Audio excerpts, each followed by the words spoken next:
Romanos capítulo 7, versículo 14 al 25. Romanos 7, del 14 al 25. Y dice así: porque sabemos que la ley es espiritual, mas yo soy carnal, vendido al pecado. Porque lo que hago no lo entiendo, pues no hago lo que quiero, sino lo que aborrezco, eso hago. Y si lo que no quiero esto hago, apruebo que la ley es buena. De manera que ya no soy yo quien hace aquello, sino el pecado que mora en mí. Y yo sé que en mí, esto es, en mi carne, no mora el bien. Porque el querer el bien está en mí, pero no el hacerlo. Porque no hago el bien que quiero, sino el mal que no quiero, eso hago. Y si hago lo que no quiero, ya no lo hago yo, sino el pecado que mora en mí. Así que queriendo yo hacer el bien, hallo esta ley, que el mal está en mí. Porque según el hombre interior, me deleito en la ley de Dios, pero veo otra ley en mis miembros que se rebela contra la ley de mi mente y que me lleva cautivo a la ley del pecado que está en mis miembros. Miserable de mí. ¿Quién me librará de este cuerpo de muerte? Gracias doy a Dios por Jesucristo, Señor nuestro. Así que yo mismo con la mente sirvo a la ley de Dios, mas con la carne a la ley del pecado. En esta mañana que vamos a hablar acerca de las dos naturalezas del cristiano, es importante que nosotros sepamos que la persona no cristiana, aquella que no ha sido regenerada, aquella que no ha sido convertida ni transformada interiormente, tiene solo una naturaleza, la naturaleza pecaminosa. El que no es cristiano no tiene remordimientos, el que no es cristiano vive en el pecado, está acostado en el pecado, está con su amante, sabe que está casado, sabe que está casada, sabe que es malo esto, pero él sigue tranquilo en su pecado. Ahora muy bien, cuando nosotros nos convertimos, entra a nuestra vida la naturaleza divina de Dios.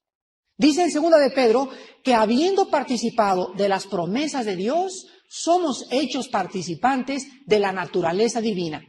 Entonces, durante mucho tiempo en mi casa vivía yo.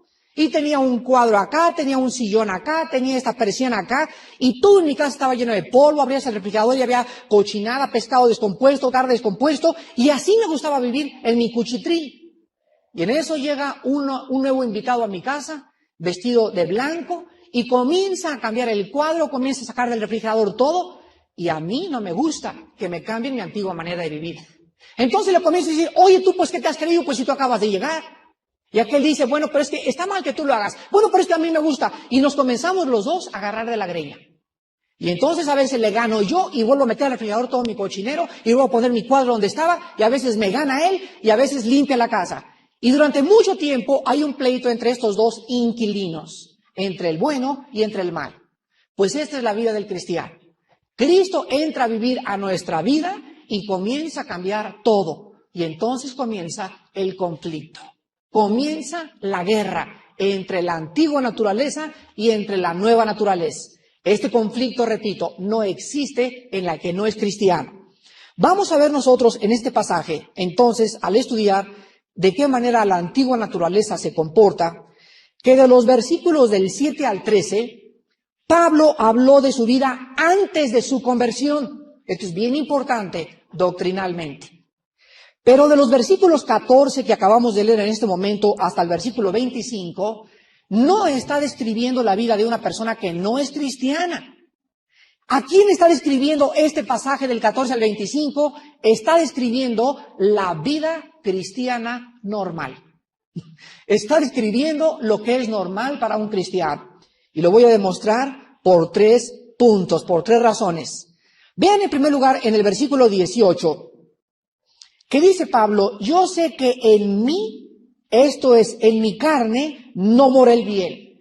¿Ustedes creen que una persona no cristiana tiene esta opinión de sí mismo? Una de las características de un cristiano es reconocer que tenemos pecado. El no cristiano le dices: oiga, usted necesita a Cristo. Yo siempre lo he tenido. Yo voy a la iglesia. A mí me bautizaron cuando era chiquito. Yo nunca me he divorciado. Nunca he sido una mala mujer. Nunca he sido un mal padre. el no cristiano nunca reconoce su pecado. Siempre es justo ante sus propios ojos. Solo un cristiano, bajo la iluminación del Espíritu de Dios, puede reconocer: miserable de mí, hombre pecador. En segundo lugar, del versículo 24 encontramos lo mismo. Pablo dice: miserable de mí, ¿quién me librará de este cuerpo de muerte? ¿Ustedes creen que el cristiano maduro piensa y habla de sí mismo de esta manera? Solo un cristiano maduro puede pronunciar estas palabras. El cristiano maduro, aquel que está caminando con Dios, aquel que tiene 10 años con Dios, tiene 15 años con Cristo y camina y quiere hacer el bien, muchas veces en su vida nos encontramos haciendo cosas que no queríamos hacer. ¿No es cierto? Ustedes no se imaginan qué difícil es estar casado con un pastor. Mi esposa me decía cuando yo tenía 4 o 5 años en Cristo: pero es que tú eres cristiano y eres líder y debes hacer más y más. Y mi esposa veía, ustedes no viven conmigo las 24 horas del día, pero ella que convive las 24 horas del día conmigo, veía un hombre débil. Veía pecado en mi vida, veía muchas veces que pasaban 3 días y no les daba devocionales a mis hijos. Y eso era más conflicto porque ellas nos exigen más a nosotros que a cualquier otra persona. Hasta que un día mi esposa comprendió que yo estaba haciendo lo humanamente posible, pero que yo era un hombre después de todo. No era un Dios. Era un hombre débil, sujeto a pasiones. Y que ella tenía que orar por esas debilidades mías. Tenía que comprenderme, teníamos que luchar juntos.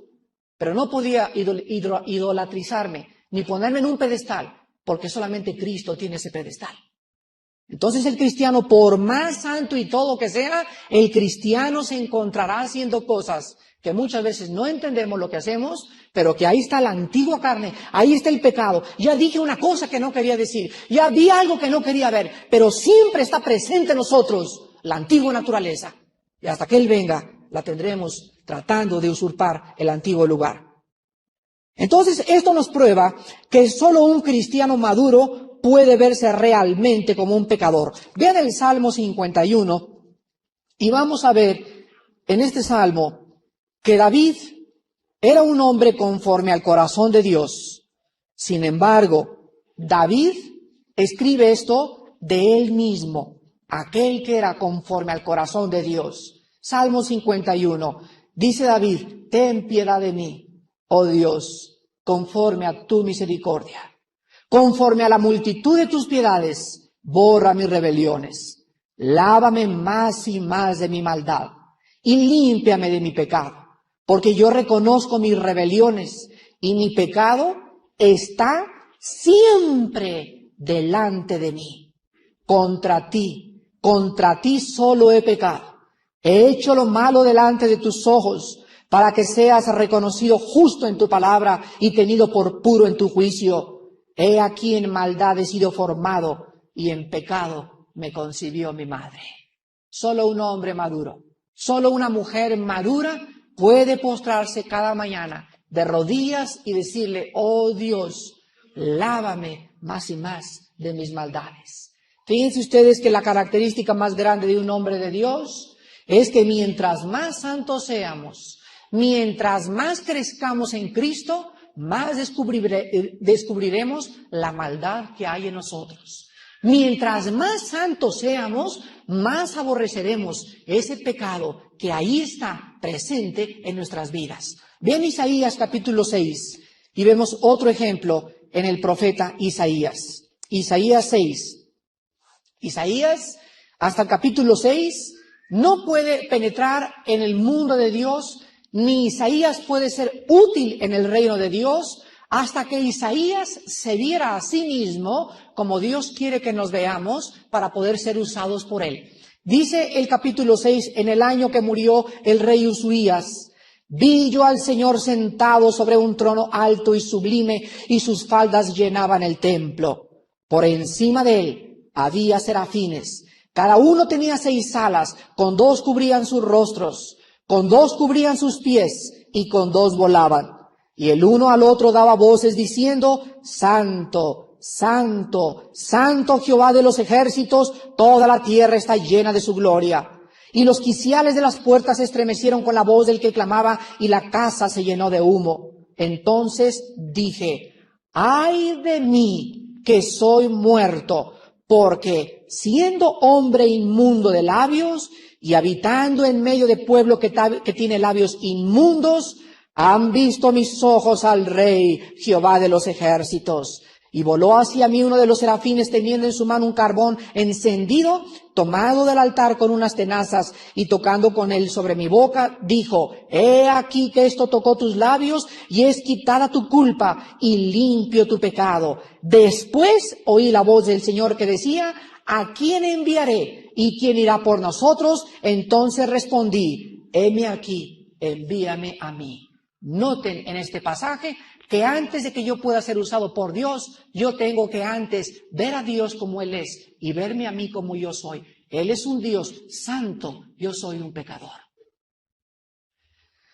¿Cuál es el propósito de que la característica o el ingrediente principal en el servicio a Dios sea verme como yo soy y verlo a Él como Él es? El principal objetivo de Dios es para que nosotros durante toda nuestra vida nunca confiemos en nosotros. El día que yo me levante y no lea la Biblia y no oro, le estoy diciendo a Dios: no soy pecador. Eso es lo que le estoy diciendo con mis actitudes. ¿Se dan cuenta? Pero cuando yo me levanto y digo: oh Dios mío, ayer tuve pensamientos malos, y ayer estuve mal con ese hermano, y ayer fui un negligente y no visité a esa hermana, y mientras más confiese mi pecado y más me vea a la santidad de Dios, más dependeré yo de Él. ¿Cómo es posible que haya cristianos que tienen 3 días sin antes de acostarse decirle: Padre, lávame con tu sangre? Y los hay. ¿Saben quiénes son esos? Cristianos inmaduros. Un cristiano maduro todos los días le dice a Dios: lávame de mi pecado. Por eso son usados por Él. Porque se ven a sí mismos como Dios nos ve todos los días. Separados de mí, nada podrán hacer. En segundo lugar vemos nosotros, regresamos a Romanos.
La segunda prueba de que este pasaje está hablando de un hombre cristiano, lo vemos en el versículo 16.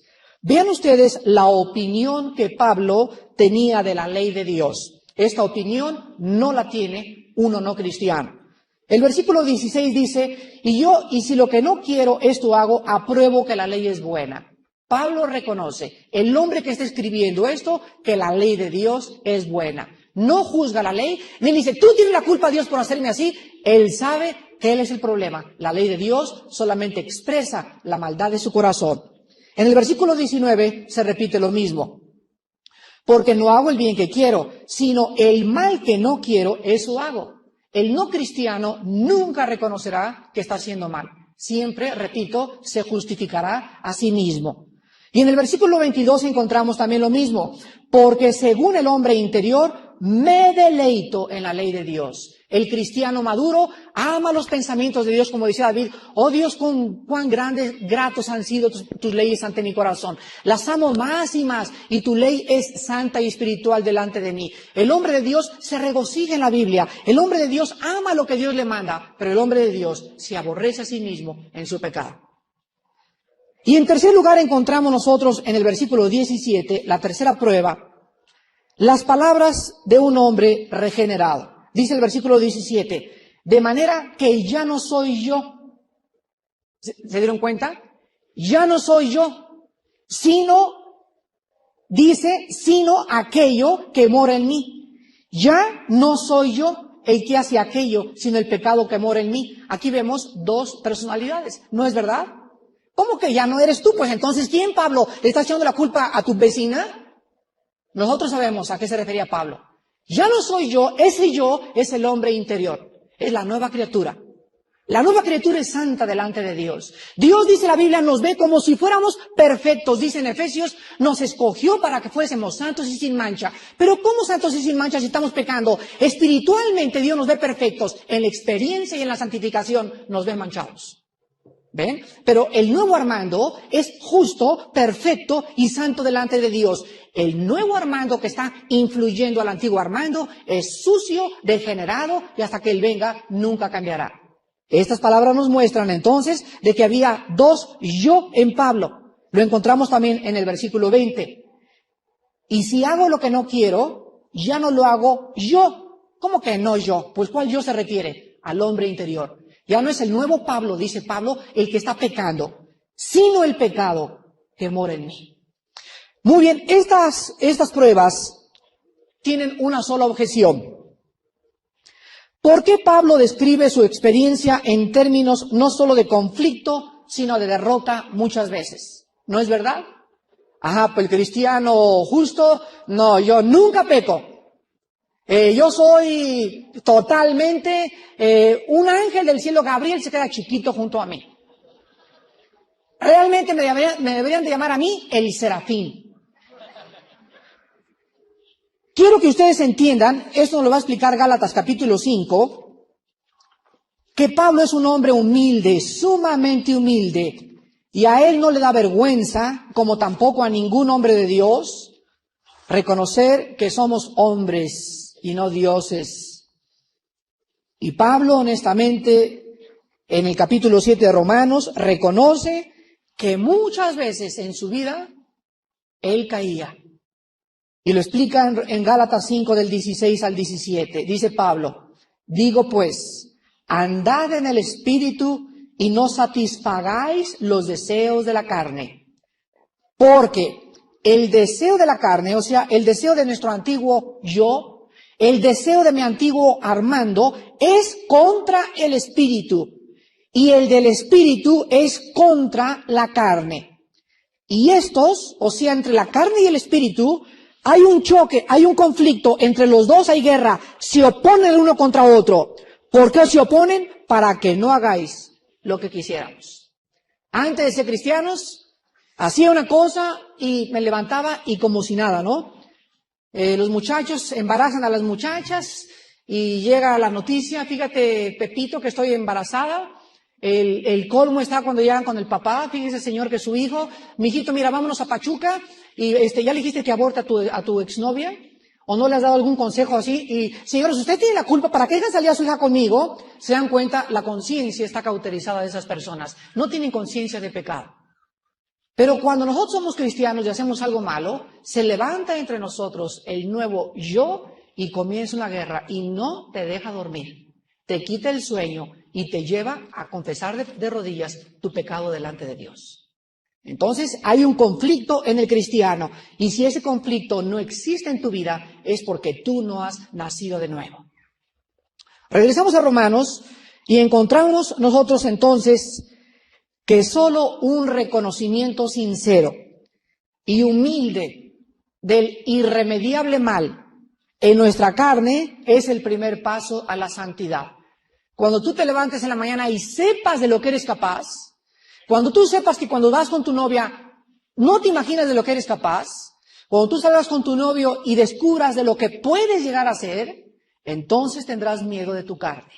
Entonces no saldrás sin que le digas a tu novio o a tu amigo especial o especial, vamos a orar antes de salir. Vamos a pedir su protección, vamos a hacer esto, porque recuerdo durante toda mi vida, Padre, recuérdame durante toda mi vida que el mal está en mí. El pecado, hermanos, mora en nosotros y morará en nosotros hasta que Él venga. Ahora alguien puede decir, ahorita veo a muchos que le hacen así al esposo, ¿verdad? Y que le hacen así a la novia. Yo sé lo que estoy pensando, adivino sus pensamientos en este momento. ¿Saben lo que están diciendo? ¿Ya ves? Por eso me eché mis chelas anoche. ¿Ya ves? Si el hermano dice que él es pecador todavía, entonces yo también puedo seguir viendo la pornografía que estoy viendo. Y a veces que no soy perfecto y por eso te cachetadas hace 3 o 4 días. Miren, hermanos. Cuando un cristiano toma como ocasión la libertad que hay en Cristo para pecar, no es salvo. Pablo está hablando de aquellos pecados que no queremos hacer. El bien que quiero hacer, no lo hago. Pero cuando tú quieres ver pornografía voluntariamente, cuando tú vas y sírvame la destribo y ahorita el Bacardí de una vez aquí, así lo quieres y lo disfrutas y te pones hasta el gorro y disfrutas tu estado de borracho, es porque no eres salvo. Aquí está hablando de cristianos que, bueno, ya te levantaste 2 días sin orar y ya vinieron los cuates y te tomas una copa y te sientes mal, te sientes mal. ¿Qué estoy haciendo aquí de repente? Oh, Dios mío, he vuelto a pecar y caes de rodillas y lloras por tu pecado. De eso se está hablando Pablo. No de aquellos que usan, bueno, si tenemos pecado, pues tengo que seguir pecando. Está hablando de aquellos que están peleando y sufriendo, llorando con lágrimas por aquellas cosas que nos arrastran a hacer las cosas que no queremos hacer. Entonces no confundan ni perviertan la palabra de Dios. Ahora vamos nosotros a ver entonces que el secreto de la vida cristiana es que la única manera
manera, apunten esta frase, la única manera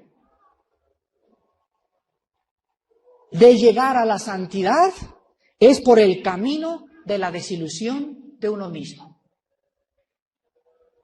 La única manera de llegar a ser santo realmente en toda la manera de vivir es desilusionándote de tu propia carne. Solamente la muchacha y el matrimonio que saben que ahí me levanto y ahí está la carne, me acuesto y aquí está mi carne, salgo y aquí está mi carne. Solamente estos cristianos pueden tener victoria sobre la carne, porque saben que hay una guerra constante. El pecado cada vez que se levanta acomoda las bazucas y ¡prum! Vuelve los tanques y apuntan como 10,000 soldados contra nuestro nuevo yo. Y el pecado está esperando que nosotros nos descuidemos para ¡prum! El traidor lo traemos dentro de nosotros. Dale la espalda. Voltéale la espalda a tu carne y te va a destrozar. Posiblemente a lo mejor te lleve hasta como vivías antes. Hay cristianos que se vuelven a revolcar en el lodo de donde Dios los sacó. Ahora dice el versículo 14, sabemos que la ley es espiritual, mas yo soy carnal, vendido al pecado. Repito, la ley representa la perfecta voluntad de Dios, por lo cual tiene que ser espiritual. Todas las cosas de Dios son espirituales porque Dios es espíritu. Pero aquí hay una cosa muy conflictiva. Dice Pablo, yo soy carnal. ¿Se refiere a que es un cristiano carnal? Una vez llegó un hermano y me dijo, mira, Armando, si Pablo era carnalote, ¿qué se espera de mí? Un momentito. La palabra que se usa aquí en el original griego, carnal, es la palabra sarkinos, que significa no ser carnal, sino vivir y estar dentro de la carne. Entonces, cuando decimos yo soy carnal, significa que no soy totalmente espíritu, sino que tenemos carne y espíritu. El cristiano es la mezcla de dos mundos, la carne y el espíritu, el mundo físico y el mundo espiritual, el malo y el bueno. El cristiano vive una dualidad. Entonces el cristiano es carne y el cristiano es espíritu. Lo mismo pasó con Cristo. Cristo era 100% humano y 100% divino. La mezcla de las humanidades de Cristo se muestran cuando tengo sed. Solamente una persona con un cuerpo puede tener sed. Vamos a descansar. Solamente un hombre con la humanidad de un hombre pide descanso. Quítenme a la gente porque yo estoy cansado, dice Cristo. Solamente un hombre con la humanidad de un hombre puede tener esas manifestaciones de un ser humano. Cristo lloró ante Lázaro. Solo un ser humano puede llorar. Cristo en la cruz gritó, Dios mío, ¿por qué me has desamparado? Ahí la humanidad de Cristo sufría porque era en la carne donde llevaba el pecado, y en ese momento la humanidad de Cristo manifiesta en su máxima expresión el grito de angustia que nace dentro de su humanidad, diciéndole, Señor, en mi humanidad es horrible separarme de ti. En su espíritu Él era perfecto y siguió siendo perfecto, pero en su humanidad Cristo llevaba el pecado por nosotros. Si no entendemos esto, no vamos a entender por qué Cristo sufrió en la cruz del Calvario. El Mesías tenía que ser hombre, pero al mismo tiempo tenía que ser Dios. Ahora dice en el versículo 4, también la última frase, porque yo estoy carnal, vendido al pecado. Quiero decirles lo siguiente, todos los verbos del versículo 14 al versículo 25 están en tiempo perfecto en el original griego. El tiempo perfecto en el griego indica una acción completada en el pasado, el presente. El tiempo perfecto indica una acción en el pasado completada con resultados presentes. Y el tiempo presente implica algo continuo o una acción en proceso. Y todos los mensajes y los verbos del versículo 14 en adelante están en tiempo presente, menos la palabra vendido. La palabra vendido está en tiempo perfecto, que indica que fue vendido y sigue estando vendido. Entonces nos muestra que aunque Cristo pagó por el pecado en la cruz del Calvario, Cristo no quitó el pecado de nosotros en la carne. Lo quitó en el espíritu porque somos nuevas criaturas, pero seguimos teniendo pecado. Esto lo enseña Juan. Primero de Juan 1:8. El que diga que no tiene pecado se engaña a sí mismo. La Biblia nos muestra que no somos perfectos, que tenemos el pecado. Y esto significa que todavía hay carne entre nosotros, que somos carnales muchas veces y que seguimos estando vendidos al pecado, o más bien nuestro cuerpo está vendido. Por eso el cuerpo no va a ser regenerado. Versículo 15, porque lo que hago no lo entiendo. No hago lo que quiero, sino lo que aborrezco, esto hago. Aquí vemos entonces las dos naturalezas. Lo que hago no lo entiendo, pues no hago lo que quiero. ¿Cuántos de ustedes se han encontrado diciendo cosas que no querían decir? Llega tu vecina a tu casa y ¡cállate, babosa! Y en ese momento te dice tu vecina, oye, no son maneras de que me hables. O creo que no estás hablando como una cristiana. Y de repente dices tú, pues no me importa ahorita, ahí estás dominada por la carne. Pero te calmas a los 15 minutos y dices, Dios mío, ¿pero por qué dije esas cosas si no las quise decir? ¿No es verdad?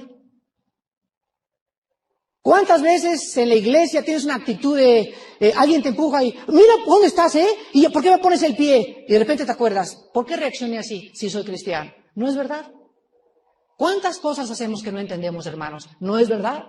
Pero las hicimos involuntariamente. Las hicimos porque simplemente se manifestó en ese momento más fuerte la carne que el espíritu. Esto nos muestra entonces que hay cosas, como dice el versículo 15, que hacemos y no queremos hacer, pero nos las encontramos haciendo. El versículo 16, y si lo que no quiero esto hago, apruebo que la ley es buena. Entonces, cuando el antiguo hombre, aquí en este caso la codicia, está tratando de hacer algo o está codiciando algo, vas por la Perisur y ves ahí el nuevo carro Phantom. Venía el otro día con unos hermanos y, Armando, ¿ya viste el Phantom? Me decían, sí, ya lo vi. Ve el tablero, Armando. Sí, ya lo vi. ¡Qué bárbaro, Armando! El tablero. Oye, yo necesito un Phantom. Papá, cómprame un Phantom. Eso se llama codicia. Es como ver una muchacha que no es tu esposa. ¿Ya viste esa muchacha? Sí, ya la vi. Pero vela bien. Bueno, pues si la veo bien, la voy a codiciar. ¿No es verdad? Entonces está muy bonito el Phantom y está lo que quieras, pero cuando tú sabes que no tienes para un Phantom y que solamente tienes para un bochito, entonces ya estás alimentando tu carne. ¿Te das cuenta? Sin que te des cuenta, estás echándole de comer a la carne. Y a los 15 días se puede volver una obsesión y a los 20 días vas a querer comprarte un Phantom. Y a los 2 meses pides prestado para tener un Phantom. Y a los 4 meses cae el juicio de Dios sobre tu vida por pedir prestado. Así es la carne. Entonces hay que comenzar a dominar ya los ojos. Pues qué bonito Mercedes-Benz, ¿verdad? Está precioso. Y ya, ¿para qué pienso en él? A lo mejor me la vida del Señor y ni siquiera lo puedo pasear ni por Chapultepec. Entonces comenzamos a dominar la carne y a conformarnos con lo que tenemos, porque teniendo sustento y abrigo, estemos contentos con eso. El otro día me encontré una pareja de hermanos de aquí de la iglesia y estaban pellizcale afuera en una paradora ahí cerca de Perisur y le jalaba y él le hacía así y le jalaba y llegué por detrás y a los dos les piqué así las costillas, ¿no? Brincaron y me vieron y le dije, hermanita, ¿qué cosa?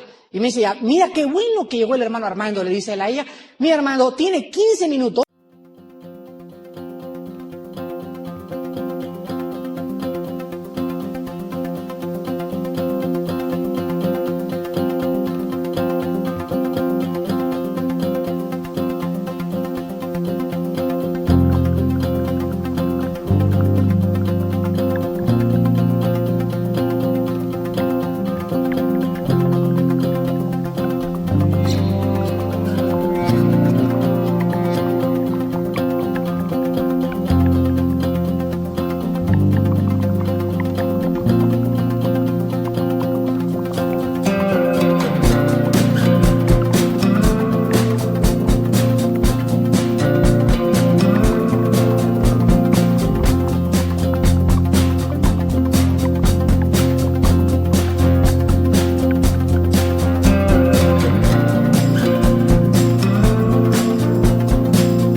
exigiéndome que le compre este vestido.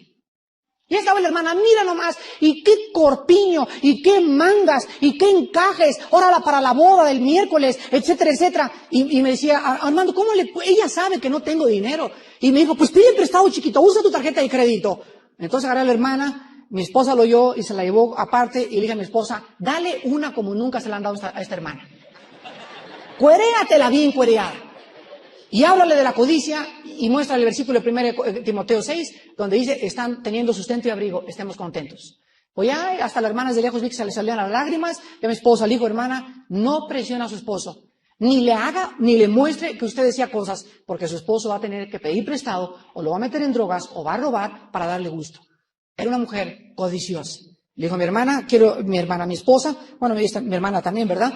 Usted, sí, hermana, tiene un problema en su carne, es la codicia. ¿Cuántos de ustedes lo tienen? Alimentan y alimentan la codicia y crece y crece. Entonces el versículo 15, entonces lo que hago no lo entiendo, no hago lo que quiero. Y el 16, y si lo que no quiero esto hago, apruebo que la ley es buena. Ahora vamos a ver del versículo 17 al 23. Y quiero que vean ustedes en el versículo 17 que se repite 4 o 5 veces lo que anteriormente les dije. La frase de que el pecado está en nosotros todavía se repite en los versículos, en primer lugar dice el 17. De manera que ya no soy yo quien hace aquello, sino el pecado que mora en mí. La palabra mora es la palabra griega oikeo. Se encuentra en tiempo presente y la palabra oikeo significa habitar permanentemente. Vamos a traducirlo. Sino el pecado que permanentemente, día y noche, las 24 horas, ni un segundo me deja, está dentro de mí. Versículo 18. Y yo sé que en mí esto es en mi carne, fíjense, otra vez con otra frase se usa, no mora el bien. Versículo 21. Así que queriendo yo hacer el mal, hay esta ley que el mal está en mí. Versículo 23. Pero veo otra ley en mis miembros. ¿Cuál creen ustedes que es la ley en los miembros? Pues el pecado que mora en mí, el mal que está en mí. ¿Para qué enfrentar las pruebas del cristiano? ¿No se has hecho esa pregunta?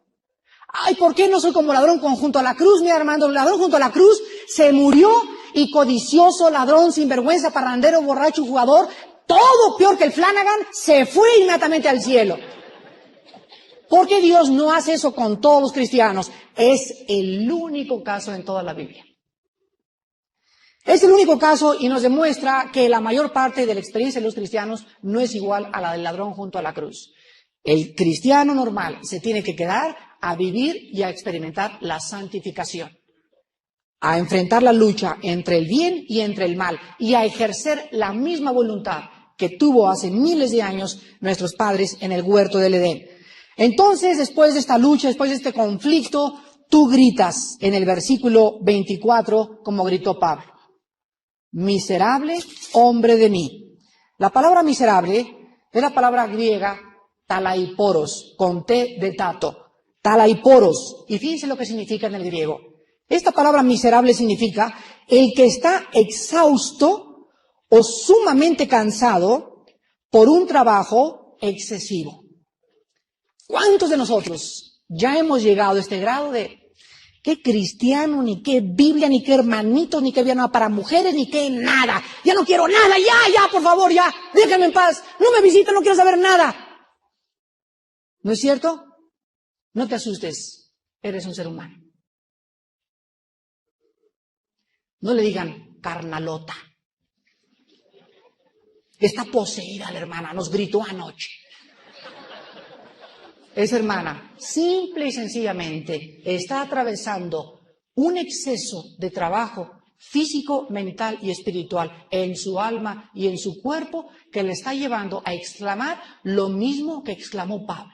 Pablo aquí en este punto gritó con todas sus fuerzas, ya estoy cansado, este pecado todos los días contra mí, esta carne que no me deja, estas tentaciones que me hacen caer, ya, ¿quién me librará? Fíjense, dice, ¿quién? No dice, ¿qué? ¿Quién? O sea, es una persona el libertador, no es qué, no es un sistema ni un organismo, es ¿quién? Y él mismo dice, gracias doy a Jesucristo. Pero en primer lugar quiero que noten ustedes de qué está pidiendo Pablo que se le libre. ¿De qué está pidiendo Pablo que se le libre? De este cuerpo de muerte, de este cuerpo sujeto a corrupción. Aquí dice la Biblia, Armando, no es en tu espíritu, aquí en tu carne, no en tu cuerpo, en tu carne está el pecado. Ahí está el pecado. Y el pecado usa el cuerpo para expresarse. El pecado se expresa a través de mis ojos, a través de mis manos, a través de mis pies. Vean Romanos capítulo 6. Cómo el pecado usa el cuerpo u opera a través del cuerpo humano. Es un medio de expresión el cuerpo humano. Romanos 6 del versículo 12. No reine pues el pecado ¿en dónde? ¿Qué es lo que usa como reino? ¿Qué es lo que usa el pecado para dominarnos? Nuestro cuerpo. No reine el pecado en vuestro cuerpo mortal, de modo que lo obedezcáis en sus concupiscencias. Versículo 19. Hablo como humano, por vuestra humana debilidad. Qué honesto es Pablo, ¿verdad? Hablo como humano, no como serafín, no como ángel. Yo sé que son débiles si yo mismo soy débil. ¿Qué cosa nos quiere decir? Que así como por iniquidad presentasteis vuestros miembros para servir a la inmundicia y a la iniquidad, ahora para santificación, presentar vuestros miembros para servir a la justicia. Vemos que los cristianos tenemos la libertad de usar mis manos, mis pies. Yo puedo meterme al cine que yo quiera, al cabaret que yo quiera, al centro nocturno que yo quiera. Puedo meterme a la casa de la amiga que yo quiera. Mis pies, mis manos, mis orejas, mis 5 sentidos pueden ser usados para el mal o pueden ser usados para el bien. Depende de mí. Hay mucho ruido ahí atrás, a ver si pueden caer un poco el ruido. Y en último lugar, hermanos, en el versículo 25 del capítulo 7, Pablo dice, gracias doy a Dios por Jesucristo Señor nuestro. Y fíjense ustedes, aquí se resume la vida cristiana. Así que yo mismo con la mente sirvo a la ley de Dios, mas con la carne a la ley del pecado. Mientras no venga Cristo, nunca podremos tener la victoria total contra la carne. Cuando Él venga, dice en Filipenses 3, 20 y 21, nos entregará un nuevo cuerpo. Gracias doy a Cristo, dice Pablo, porque algún día seré liberado de este cuerpo de muerte. Pero mientras Él viene, mi mente, Señor, te pertenece. Amo en mi mente tus mandamientos más que cualquier otra cosa y tus mandamientos son mi gozo continuo. Y mientras en mi interior mis deseos te quieren servir, Señor.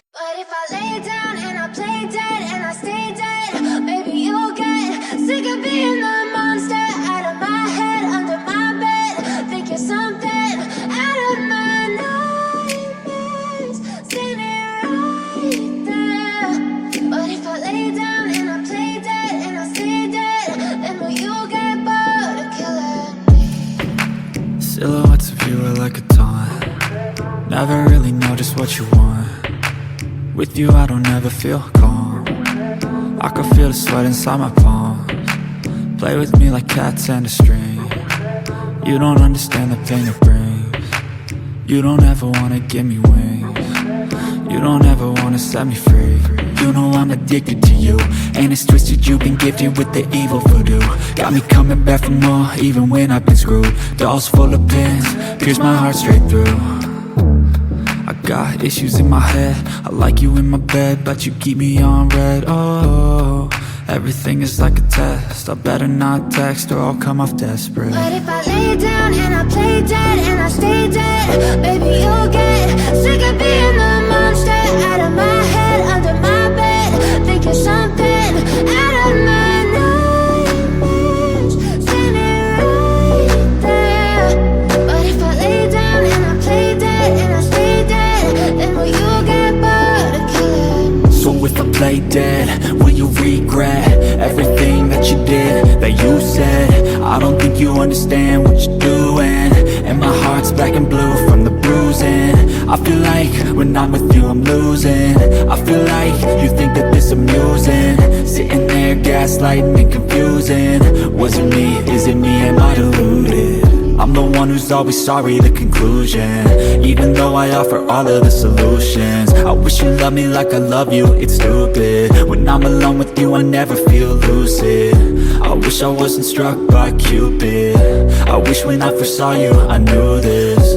When I'm with you, I feel so useless. I feel diluted, my heart's been wounded. Silhouettes of you are like a taunt. Never really know just what you want. With you I don't ever feel calm. I can feel the sweat inside my palms. Play with me like cats and a string. You don't understand the pain it brings. You don't ever wanna give me wings. You don't ever wanna set me free. But if I lay down and I play dead and I stay dead, baby you'll get sick of being the monster out of my head, under my bed, thinking something out of my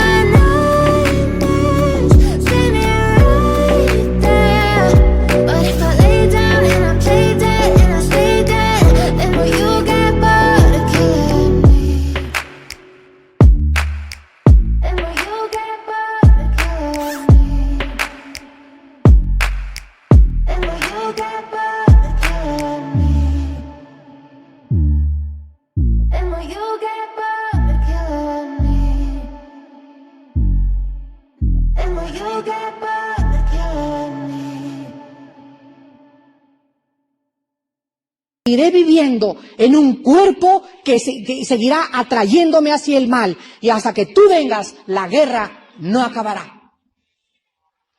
Dichosos aquellos cristianos en esta mañana que han comprendido que el final de nuestra vida será la glorificación, y hasta que Él venga habrá enfermedades. Hay cristianos que dicen que las enfermedades no deben de tenerlas un cristiano porque Cristo pagó por nuestras enfermedades y nuestros pecados. Yo quisiera que esos hermanos examinaran en el original hebreo la palabra enfermedades en Isaías 53 y van a descubrir que se refiere a enfermedades del alma y del espíritu. Dios nos dejó un cuerpo sujeto a muerto y mi vista va a ser menos cada vez. Cada vez voy a oír menos. Mi abuelita ya le es muy difícil venir aquí y escuchar. Y llega un hermano ahorita y le quería poner las manos para que recobrara el oído y le dije, oye, no es ángel y recuerda que gemimos dentro de nosotros esperando la redención de nuestros cuerpos. No nos dijo Dios, sean salvos y van a ser siempre saludables. Nunca perderán ya los sentidos porque la Biblia enseña claramente que nuestro cuerpo está sujeto a corrupción. A perder la vista, a perder el oído, a deteriorarse las células, a que mi corazón cada vez bombee menos sangre, menos rápido, y hasta que Él venga seremos como Él es. Mientras tanto, habrá enfermedades y si Dios nos quiere llevar a través de un cáncer, para nosotros el morir es ganancia. ¿No es verdad? Oremos. Padre Santo, en este momento la oración nuestra es que con todo nuestro corazón y con toda nuestra alma, de veras, mis hermanos puedan reconocer que hay pecado en nuestra vida.